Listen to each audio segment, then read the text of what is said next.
में बहुत जोरों शोरों से चल रहा है। और जब से गुलाम हैदर ने अपना वकील नियुक्त किया है मोमिन मलिक जी को, तब से ये लड़ाई और ज़्यादा गर्मा गई है। अब कई बार तो ऐसा लगता है कि ये लड़ाई सीमा हैदर और गुलाम हैदर के बीच नहीं है, वो अब ये लड़ाई एपी सिंह और मोमिन मलिक के बीच में दिखाई देती है।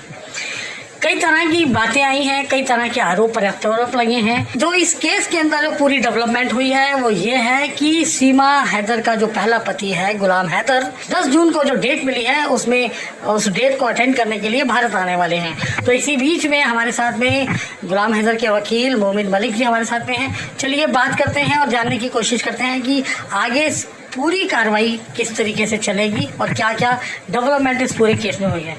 मोमिन जी बहुत बहुत स्वागत है जी आपका, आपके दर्शकों का, जो लोग आपका चैनल देखते हैं उन सभी का मेरी तरफ से नमस्कार, सलाम सभी को। आपका स्वागत है कि आप पानीपत की धरती पर आए हो। और ये पानीपत की धरती जो है वो मशहूर है 3 लड़ाइयों के लिए भी और हक़ के लिए लड़ने के लिए मशहूर है। और यहाँ से हिंदुस्तान के बड़ी बड़ी हुकूमतों के फ़ैसले हुए हैं। तो हम इसी धरती के अपना आपको कहते हैं, यहीं हम रहते हैं और यहीं से लड़ाई लड़ रहे हैं। तो देखिए, हमने गुलाम हैदर जो है वो एक आम इंसान है, एक आम नागरिक है। और उसके ख़िलाफ़ जब मैंने ये मुकदमा मेरे पास आया था, क्योंकि मेरे और भी क्लाइंट्स बहुत ज़्यादा वहाँ पर मौजूद हैं, और मैंने सबसे पहले इसके बारे में इंक्वायरी कराई थी कि कहीं ऐसा ना हो कि कोई गलत व्यक्ति हो और मैं मुकदमा ले लूँ, उसका कैरेक्टर ख़राब हो या किसी गलत गतिविधि में वो मौजूद हो। तो मैंने अपने सभी क्लाइंट्स को, जो मेरे आसपास के क्लाइंट्स थे, उनको मैंने जिम्मेदारी दी कि इसके बारे में मुझे पता करो, जहाँ ये पैदा हुआ है, कहाँ का रहने वाला है, इसका क्या कैरेक्टर है, कोई गलत इन्वॉल्वमेंट तो नहीं है, इसकी संगत कैसी है, गांव में लोगों के प्रति क्या इसका रवैया है, समाज के प्रति क्या रवैया है, और भारत के बारे में इस व्यक्ति की क्या सोच है। मैंने इस बात का पता करा तो जब मुझे वहाँ के लोगों ने बताया कि ये एक निहायत शरीफ है, बचपन से ही ये बिल्कुल शर्मीला टाइप का व्यक्ति है, कभी किसी के साथ गाली गलौज नहीं करता, हर व्यक्ति के साथ शांतिपूर्वक मिलता है, भाईचारे से मिलता है, किसी भी गांव वाले के साथ आज तक ना लड़ाई हुई है और ना वहाँ की बहन बेटियाँ जो हैं उनकी तरफ किसी प्रकार की इसने कोई गलत हरकत करने की कोशिश की है या किसी का कोई पैसा लेके मारा है। कोई भी इसके अंदर मुझे कमी महसूस नहीं हुई। मैंने ये भी पता करा कि भारत के प्रति क्या सोच है, तो ये कहता है कि भारत हमारा अच्छा देश है, हमारा पड़ोसी मुल्क है और भारत से हमें सीखना चाहिए। और जिस प्रकार से भारत तरक्की कर रहा है, हमें भी चाहिए कि हम उन्हीं उन कदमों पे चल के, उन्हीं के रास्ते पे चल के उनसे सीख लेके हमारा भी जो है ना वो तरक्की करे और दोनों देश मिलके अच्छा तरक्की करे। तो ये भारत को अच्छा मानता है, भारत को ये महान कहता है। तो जब मुझे ये पता चला कि इसकी ऐसी सोच है तो फिर मैंने इस केस को स्वीकार किया। लेकिन सीमा हैदर के वकील एपी सिंह जी तो कहते हैं कि गुलाम हैदर टेररिस्ट कनेक्टिविटी वाला व्यक्ति है। उन्होंने तो गुलाम हैदर पर भी आरोप लगाए हैं और उन्होंने तो आप पे भी आरोप लगाए हैं, क्या कहेंगे? देखिए, गुलाम हैदर गलत कैसे हो गया जब उसको पता लग गया कि अब ऑनरेबल, पहले तो वो कहता था 83 सेक्शन है जनाब, 83 सेक्शन है, कोई देश का दुश्मन देश है, कोई फला है, ये डिका है। अरे भाई, ये पर्सनल लॉ है, फैमिली लॉ है। पर्सनल लॉ और फैमिली लॉ, मुझे तो ताज्जुब है कि सुप्रीम कोर्ट के वकील को इस बात का नॉलेज नहीं है। ये पर्सनल लॉ है भाई, ये फैमिली लॉ है। दुनिया का कोई भी फॉरेनर्स और या भारत के कोई भी लोग अगर बाहर बसे हुए हैं और उनमें मियाँ बीवी में कोई झगड़ा हो जाता है तो ये फैमिली लॉ में आता है। विदेश की फैमिली लॉ के बारे में जो डिग्री है वो भी भारत में मान्यता है। और अगर दोनों पक्ष में से कोई एक फैमिली भारत में रह रही है तो केस किए जा सकते हैं और उनके जवाब दिए जा सकते हैं, और वो डिग्री भी मान्यता है, उसको राइट है करने का।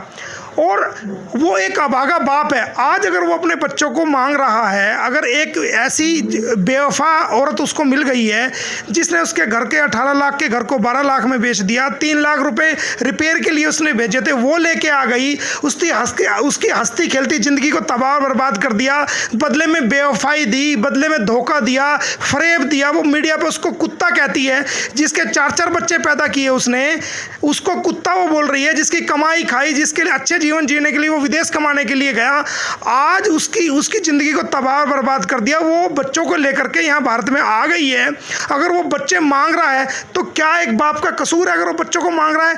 जब अगर वो बच्चों को ना मांगता तो ठीक था। आज बच्चों के लिए उसने कानूनी कार्रवाई कर दी तो वो आतंकवादी हो गया। भारत की सिक्योरिटी में कहीं भी गुलाम हैदर का नाम ब्लैक लिस्टेड दिखाओ, कहीं भी भारत की सूची में, गृह मंत्रालय में, विदेश मंत्रालय में, हमारा हाई कमीशन जो पाकिस्तान में स्थित है इस्लामाबाद में, उनकी सूची में हमें ये दिखा दो कि गुलाम हैदर जो है वो ब्लैक लिस्टेड है और वो किसी तंजीम से ताल्लुक़ रखता है या उसकी कोई गलत इन्वॉल्वमेंट है। मैं आज ही सारे केसेस छोड़ दूंगा और आज ही उसकी वकालत छोड़ दूंगा अगर उसकी गलत इन्वॉल्वमेंट भारत के खिलाफ पाई गई, क्योंकि मेरे लिए भारत पहले है, मेरे भारत के लोग पहले है, मेरे भारत की सुरक्षा पहले है, और चीज़ें बाद में है, मेरी वकालत भी बाद में है, मेरा धर्म भी बाद में। पहले मेरे लिए मेरा देश है, मेरा मुल्क है, मेरा भारत है, उसकी कोई इन्वॉल्वमेंट नहीं है। और जहाँ तक मेरे सवाल के बारे में, तो मेरे लिए बच्चा भारत का, जब मैंने सर्वजीत केस को किया, जब उसकी बहन, उसको लेकर के मैं पाकिस्तान गया सर्वजीत की बहन को, तो उसको जेल में, कोट लखपत जेल में उसको लाहौर में मिलने नहीं दिया। मैंने अपने लाहौर के एडवोकेट के साथ मिलकर के लाहौर हाई कोर्ट में एक पिटीशन फाइल करी पाकिस्तान सरकार के खिलाफ, पंजाब सरकार के खिलाफ, कि सर्वजीत सिंह की बहन वीज़ा लेके आई है, या तो आपने वीज़ा नहीं देना चाहिए था। अगर आपने वीज़ा दिया है, इसकी कोई यहाँ रिश्तेदारी नहीं है, ये सिर्फ अपनी भाई से जो है जेल में मिलने के लिए आई है। तो जस्टिस साहब ने हमारी बात को सुना और 2 बार अलाउड किया कि जब तक वीजा अवधि दलबीर कौर की है तो वो 2 बार मिल सकती है जेल में जाकर के। मैं खुद उनको जेल में लेके गया। मुझे आप आतंकवादी बोल रहे हो तो आप आतंकवादियों का ज़रा काम देखो। ये वो लिस्ट है 234 लोगों की जो भारत के लोग थे और पाकिस्तान की जेल में बंद थे। जो लिस्ट, ये वो लिस्ट है जो मैंने, इनकी ये लिस्ट मेरे पास है जिनको मैंने वहाँ पर वकील मुहैया कराए और आज वो अपने भारत में, पाकिस्तान से छूट के अपने भारत में हैं। ये वो लोग हैं जो मछुआरे हैं, वो लोग हैं जो गलत तरीके से वहाँ चले जाते हैं। इनमें ज़्यादातर हिंदू भाई हैं और वो जेलों के अंदर सड़ रहे थे, उनकी सज़ा भी पूरी हो गई थी। तो मैं उनसे जेलों में मिलता हूँ, उनसे मिला जा कर के, और ये लिस्ट उनसे बनवाई और ये लिस्ट हमें मिली। तो हमने पाकिस्तान सरकार के खिलाफ, मैंने खुद एक मुकदमा वहाँ पर फाइल किया कि इन लोगों को जिनकी सज़ा पूरी हो गई है, मोमिन मलिक बनाम पाकिस्तान, इन लोगों को भारत भेजा जाए। ये वो लिस्ट है। मैं आपको नाम, माया बंसल, बाप का नाम, ये गांव भी लिखा हुआ है, शहर भी लिखा हुआ है, बाप का नाम भी लिखा हुआ है। ये गुजरात के हैं बहुत सारे, इनके टेलीफोन भी नंबर लिखे हुए हैं। और ये कौन से सन की बात है मोमिन जी? ये 2011 के लगभग की बात है, अब से 13-14 साल पहले। उसके बाद तो कितने कैदी मैंने छुड़वाए हैं, इस बात का अंदाज़ा नहीं ले सकते। अगर मैं आतंकवादी होता तो अपने भारतीय कैदियों के लिए, जो सारे हिंदू हैं जो वहाँ जेलों में सज़ा पूरी होने के बाद भी सड़ रहे थे, ये पूरी लिस्ट देखिए। किसी को भी टेलीफोन नंबर मिला के आप पूछ सकते हैं कि क्या मतलब आप वहाँ की जेल में थे और कब छूट के आए। ये पूरी लिस्ट आप देख सकते हैं। और ये मुझे आतंकवादी बता रहा है, शर्म करनी चाहिए इसको। मोमिन सर, अब जो 10 जून को तारीख है, इस तारीख पर क्या होगा और आगे कैसे रहेगा? 10 जून को हमने मानहानि का मुकदमा डाला है। 3 केसेस डाले हैं, गुलाम हैदर वर्सेस सीमा हैदर, गुलाम हैदर वर्सेस सचिन मीना, गुलाम हैदर वर्सेस AP सिंह, क्योंकि इन्होंने फर्जी शादी की और मीडिया में कहा कि सचिन की बात ये भी आ रही है कि आपने तो उस पंडित को भी घसीटा है। वो दूसरा केस है, वो फैमिली कोर्ट के अंदर केस है जिसमें हमने शादी को चैलेंज किया है, एनिवर्सरी को चैलेंज किया है, बच्चों के अडॉप्शन को चैलेंज किया है, धर्म परिवर्तन को चैलेंज किया है, और जो ये सचिन मीना की वाइफ बता रहा था उस चीज़ को चैलेंज किया है। उसमें डॉक्टर AP सिंह को नोटिस जारी हो चुका है, सचिन मीना को नोटिस जारी हो चुका है, सीमा हैदर को नोटिस जारी हो चुका है। हमारे पास कॉपी भी मौजूद है, हम आपको दिखा सकते हैं। ठीक है, वो अलग फैमिली कोर्ट में, सेशन जज कोर्ट में है। ये मानहानि का वो मुकदमा है जो हमने 3-3 करोड़ रुपए के नोटिस दिए थे। 5 करोड़ रुपए का हमने AP सिंह को नोटिस दिया था, उस पर कोई रिप्लाई नहीं दिया, माफ़ी नहीं मांगी, तो हमने मानहानि का मुकदमा फाइल किया। इसके अंदर 2 साल तक की सज़ा है। एक तो बात AP सिंह जी तो ये भी बात कर रहे हैं कि वो गुलाम हैदर को फांसी करवाएंगे, नहीं तो कम से कम उम्र कैद जरूर करवाएंगे। एक बाप को जिसके बच्चे भारत में उसकी वाइफ लेके आ गई है, उसका कसूर ये है कि वो अपने बच्चों को मांग रहा है फांसी कराओगे। कल को आपकी लड़ाई हो जाए आपकी बीवी के साथ, आपकी बीवी आपको छोड़ के चली जाए, तो वो आपकी बीवी आपको फांसी करा देगी? है ये फांसी का काम है? मियाँ बीवी का झगड़ा है भाई, फैमिली कोर्ट में डिस्प्यूट है, फांसी कैसे करा दोगे? टेररिज्म कैसे फैल रहा है, बताओ कैसे फैल रहा है? एक बाप जिसके बच्चे भारत में फंस चुके हैं, जिसकी बीवी पाकिस्तानी, खुद पाकिस्तानी है, तो वो टेररिस्ट कैसे फैला रहा है? अगर वो टेररिस्ट है तो ये सीमा हैदर भी तो उसकी वाइफ है ना, वो अपने बच्चों को तो मांग रहा है। और क्या कह रहा है? वो तो ये भी नहीं कह रहा कि मैं सीमा को लेके जाऊंगा, वो तो ये कह रहा है कि सीमा को जेल करानी है जो इसने भारत का कानून तोड़ा है, और मेरे बच्चे मुझे चाहिए। उसने तो आज तक नहीं कहा कि सीमा को मैं लेके जाऊंगा, वो तो ये कह रहा है कि मेरे बच्चे मुझे चाहिए, और सीमा ने जो भारत का कानून तोड़ा है उसके मुताबिक उसको सज़ा मिलनी चाहिए, वो हम दिलाएंगे 5 साल की।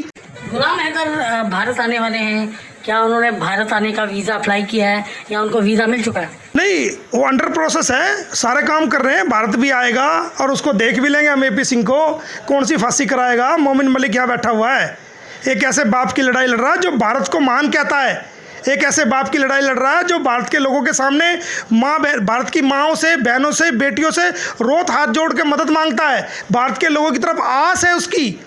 हम भारतीयों से कोई दूध मांगता है तो हम उसको खीर देते हैं, लेकिन तरीके से मांगे।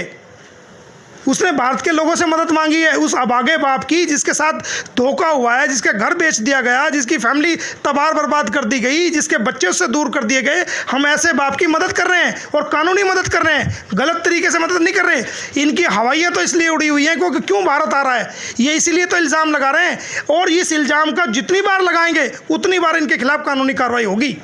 बख्शेंगे नहीं, बख्शूंगा नहीं किसी भी कीमत पे।